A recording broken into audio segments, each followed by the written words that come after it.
Hi dears, welcome back. പുതിയ ഒരു ക്ലാസ്സിലേക്ക് എല്ലാവർക്കും സ്വാഗതം.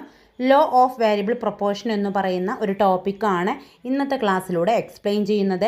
ലോ ഓഫ് വേരിയബിൾ പ്രൊപ്പോർഷൻ, അതിനെ അപചയ സീമാന്ത ഉൽപ്പന്ന നിയമം അല്ലെങ്കിൽ വിഭേദക അനുപാത നിയമം എന്നൊക്കെ പറയാവുന്നതാണ്.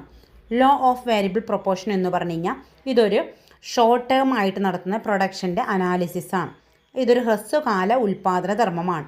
അപ്പോൾ മറ്റ് ഇൻപുട്ടുകൾ അല്ലെങ്കിൽ നിവേശങ്ങളെല്ലാം തന്നെ സ്ഥിരമാക്കി നിർത്തുകയും ഒരു ഇൻപുട്ട് അല്ലെങ്കിൽ ഒരു നിവേശത്തിൻ്റെ അളവിൽ മാത്രം ചേഞ്ചസ് കൊണ്ടുവരികയാണ്.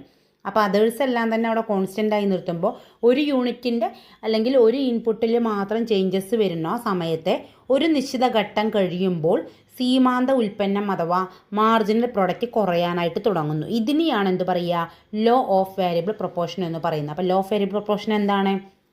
ഹ്രസ്വകാല ഉൽപ്പാദന ധർമ്മമാണ്. അതായത് ഷോർട്ട് ടേമിൽ നടക്കുന്ന ഒരു പ്രൊഡക്ഷൻ അനാലിസിസ് ആണ്. എല്ലാ ഇൻപുട്ടിലെ ഒരു ഇൻപുട്ട് മാത്രം ചേഞ്ച് വരുത്തുക, ബാക്കിയുള്ളതൊക്കെ അവിടെ സ്ഥിരമാക്കി നിർത്തുമ്പോൾ ഒരു നിശ്ചിത ഘട്ടം കഴിയുന്ന സമയമാകുമ്പോൾ എന്താവുന്നു, MP അഥവാ മാർജിനൽ പ്രൊഡക്റ്റ് കുറയാനായിട്ട് തുടങ്ങുന്നു. MP എന്താവുന്നു, ലെസ് ആവുന്നു അല്ലെങ്കിൽ കുറയുന്നു.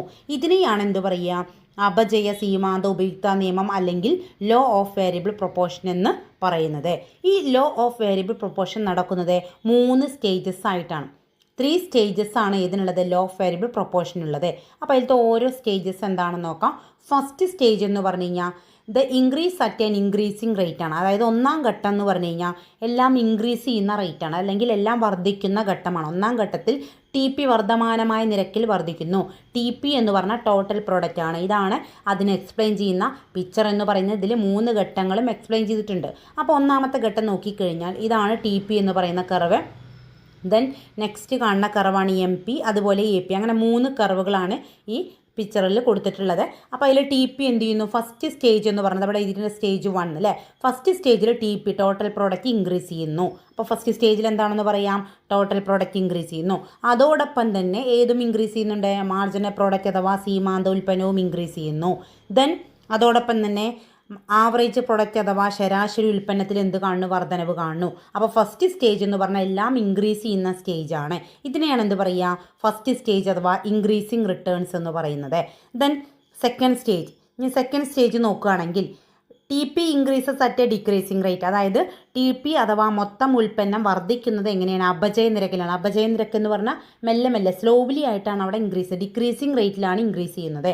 AP അഥവാ AP എന്ത് ചെയ്യുന്നു, MP വക്രത്തിൻ്റെ മുകളിൽ നിന്ന് താഴേക്ക് ഗണിക്കുന്നു. അതായത് AP എന്ന് പറഞ്ഞാൽ MPനെ കട്ട് ചെയ്തുകൊണ്ട് താഴേക്ക് ഇറങ്ങി വരികയും രണ്ടാം ഘട്ടത്തിൻ്റെ അവസാനത്തിൽ MP എന്താവുന്നു, 0 ആവുകയും ചെയ്യുന്നു. അത് പിക്ചർ നോക്കിയാൽ ഒന്നും കൂടി ക്ലിയർ ആവും.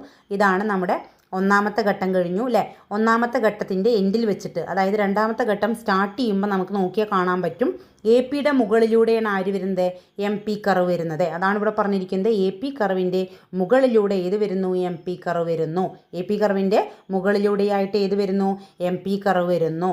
ദെൻ നെക്സ്റ്റ് സ്റ്റേജിൽ എന്താ പറയുന്നത്, അതിൻ്റെ എൻഡ് ആവുമ്പോൾ, അതായത് ഈ സ്റ്റേജിൻ്റെ ഘട്ടത്തിൻ്റെ എൻഡ് പോർഷൻ ആവുന്ന സമയത്ത് എന്താ സംഭവിക്കുന്നത്, എൻഡ് ആവുന്ന സമയത്ത് ഇതാ നോക്കൂ, MP എന്ന് പറഞ്ഞാൽ 0 ആയിട്ട് മാറുന്നു. മാർജിനൽ പ്രോഡക്റ്റ് 0, അതായത് ഗ്രാഫിൽ ടച്ച് ചെയ്യുക എന്ന് പറഞ്ഞാൽ ഇവിടെ പോയിന്റ് 0 ആണ്. അതായത് സെക്കൻഡ് സ്റ്റേജിൻ്റെ എൻഡ് ആവുന്ന സമയത്ത് മാർജിനൽ പ്രോഡക്റ്റ് 0യിലേക്ക് എത്തുന്നു, 0ത്തിലേക്ക് എത്തുന്നു.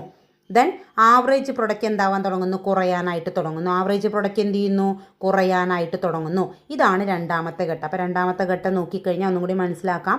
ടോട്ടൽ പ്രോഡക്റ്റ് എന്താണ്, വർദ്ധിക്കുന്നുണ്ട് അല്ലേ. വർദ്ധിക്കുന്നത് ഇവിടുന്ന് തൊട്ടാണ്, സെക്കൻഡ് സ്റ്റേജ് സ്റ്റാർട്ട് ചെയ്യുന്ന ഇവിടുന്നാണ് അല്ലേ, വർദ്ധിക്കുന്നുണ്ട്. പക്ഷേ വർദ്ധിക്കുന്നത് എങ്ങനെ, ഡിക്രീസിങ് റേറ്റിൽ അല്ലെങ്കിൽ വളരെ സ്ലോലിയാണ്. ദെൻ നെക്സ്റ്റ് എന്താ പറഞ്ഞത്, ആവറേജ് പ്രൊഡക്റ്റിനെ മാർജിനൽ പ്രൊഡക്റ്റ് എന്ത് ചെയ്യുന്നു, മുകളിൽ വെച്ച് ഗണ്ണിക്കുന്നു അല്ലേ. ഇവിടെ വെച്ചിട്ട് എന്ത് ചെയ്യുന്നു, ഇവ തമ്മിൽ ഗണ്ണിച്ച് പോകുന്നു അല്ലേ. ഗണ്ണിക്കുക മാത്രമല്ല സെക്കൻഡ് സ്റ്റേജ് എൻഡ് ആകുമ്പോഴേക്ക് എന്താണ്, മാർജിനൽ പ്രൊഡക്റ്റ് എവിടെ എത്തുന്നു, 0യിലേക്ക് എത്തുന്നു. ഇതാണ് സെക്കൻഡ് സ്റ്റേജ് എന്ന് പറയുന്നത്. ഈ തേർഡ് സ്റ്റേജ്, മൂന്നാമത്തെ ഘട്ടം നോക്കിക്കഴിഞ്ഞാൽ അറിയാൻ പറ്റും. എന്താ അറിയാൻ പറ്റുന്നത്, അതായത് ടോട്ടൽ പ്രൊഡക്റ്റ് കുറയുന്നു. ടോട്ടൽ പ്രൊഡക്റ്റ് കുറയുമ്പോൾ ഏതും കുറയുന്നുണ്ട്. അതോടൊപ്പം തന്നെ ടോട്ടൽ പ്രൊഡക്റ്റ് കുറയുമ്പോൾ ആവറേജ് പ്രൊഡക്റ്റും കുറയാനായിട്ട് തുടങ്ങുന്നു. മൂന്നാമത്തെ ഘട്ടത്തിൽ ടോട്ടൽ പ്രൊഡക്റ്റ് കുറയുന്നു, TP കുറയുന്നു അല്ലേ, ആവറേജ് പ്രൊഡക്റ്റും കുറയുന്നു. ദെൻ മാർജിനൽ പ്രൊഡക്റ്റ് എന്ന് പറഞ്ഞാൽ എന്താ സംഭവിക്കുന്നത്, ഗ്രാഫിൻ്റെ അടിയിലേക്ക് പോവുക പറഞ്ഞാൽ നെഗറ്റീവ് ആകുന്നു എന്നാണ്. അപ്പോൾ നമുക്ക് പറയാം MP നെഗറ്റീവ് ആകുന്നു.